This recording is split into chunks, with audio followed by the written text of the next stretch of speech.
wabarakatuh. Warahmatullahi wabarakatuh. Hamdan wa syukrulillah.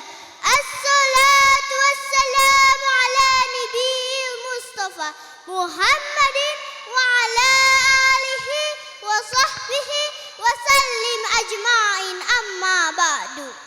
Yang saya hormati Bapak Ibu Guru, teman-teman yang saya banggakan, serta hadirin sekalian. Puji syukur marilah kita panjatkan kehadirat Allah Subhanahu wa Ta'ala, karena atas rahmat dan karunia-Nya kita dapat berkumpul di tempat ini dalam keadaan sehat walafiat untuk bersama-sama memperingati Bulan Bahasa dan Sastra Indonesia. Sholawat serta salam semoga selalu tercurah kepada junjungan kita Nabi Muhammad Sallallahu Alaihi Wasallam yang telah membawa umat manusia dari zaman kegelapan menuju zaman perucaya ilmu pengetahuan. Hadirin yang berbahagia, setiap bulan Oktober kita bangsa Indonesia memperingati dua peristiwa penting yang saling berkaitan. Pertama adalah Hari Sumpah Pemuda pada tanggal 28 Oktober dan kedua Bulan Bahasa dan Sastra Indonesia. Keduanya tidak bisa dipisahkan karena semangat Sumpah Pemuda telah meneguhkan bahasa Indonesia sebagai bahasa persatuan. Sementara Bulan Bahasa hadir untuk mengingatkan kita agar terus menjaga dan melestarikan sastra dan bahasa.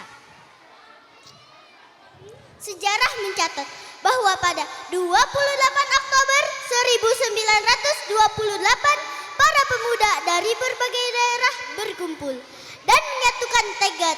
Mereka berbeda bahasa daerah, adat, dan latar belakang, tetapi sepakat untuk bersatu demi Indonesia.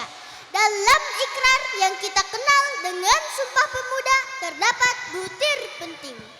Kami, putra dan putri Indonesia, menjunjung bahasa persatuan, bahasa Indonesia. Sejak saat itulah bahasa Indonesia tidak hanya menjadi alat komunikasi, tetapi juga menjadi simbol persatuan bangsa. Hadirin sekalian, bahasa Indonesia anugerah yang luar biasa. Dengan bahasa kita bisa memahami satu sama lain, menyampaikan gagasan, mengekspresikan perasaan, bahkan membangun persaudaraan. Bayangkan bila setiap suku hanya menggunakan bahasa daerahnya masing-masing. Tentu akan sulit bagi kita untuk saling berkomunikasi. Bahasa Indonesia hadir untuk menjembatani perbedaan itu, menjadikan keberagaman sebagai kekuatan bangsa. Selain bahasa, kita juga memiliki warisan sastra yang kaya. Sastra adalah cermin budaya dan jiwa bangsa. Melalui sastra, kita belajar nilai kehidupan, kearifan lokal, perjuangan, dan cita-cita. Puisi, pantun, syair, cerita rakyat, hingga novel adalah bagian dari kekayaan sastra yang harus kita lestarikan. Dengan sastra, kita tidak hanya belajar keindahan bahasa, tetapi juga belajar memahami manusia dan kehidupan. Saudara-saudara yang saya cintai, di era globalisasi saat ini, bahasa asing memang penting untuk dikuasai. Bahasa Inggris misalnya menjadi bahasa internasional yang membuka akses pada ilmu pengetahuan dan teknologi. Namun, jangan sampai semangat mempelajari bahasa asing membuat kita meremehkan bahasa sendiri. Jika kita sebagai generasi muda tidak bangga menggunakan bahasa Indonesia, maka lambat laun bahasa kita akan tersisih di negeri sendiri. Karena itu, peringatan Bulan Bahasa dan Sastra ini menjadi momen bagi kita untuk menumbuhkan rasa cinta kepada bahasa Indonesia. Kita bisa mulai dari hal-hal kecil. Membiasakan diri menggunakan bahasa yang baik dan santun, rajin membaca buku sastra, berlatih menulis puisi, pantun, atau cerita, serta menggunakan bahasa Indonesia dengan bangga di media sosial.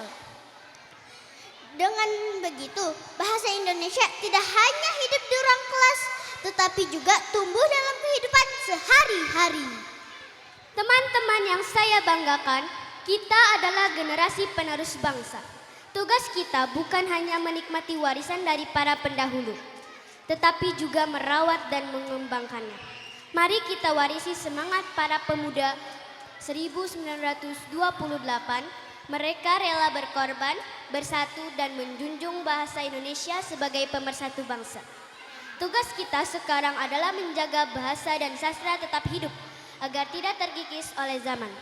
Bulan Bahasa dan Sastra ini harus menjadi semangat bagi kita untuk berkarya. Mari jadikan bahasa sebagai kekuatan, sastra sebagai inspirasi, dan pemuda sebagai penggerak perubahan. Dengan bahasa kita bersatu, dengan sastra kita berbudaya, dan dengan semangat Sumpah Pemuda kita membangun bangsa. Hadirin yang saya hormati, akhir kata, marilah kita peringati Bulan Bahasa dan Sastra Indonesia dengan penuh kebanggaan. Mari kita cintai bahasa Indonesia, Lestarikan sastra bangsa, dan warisi semangat pemuda 1928 untuk Indonesia yang lebih maju, berbudaya, dan berkarakter. Wassalamualaikum warahmatullahi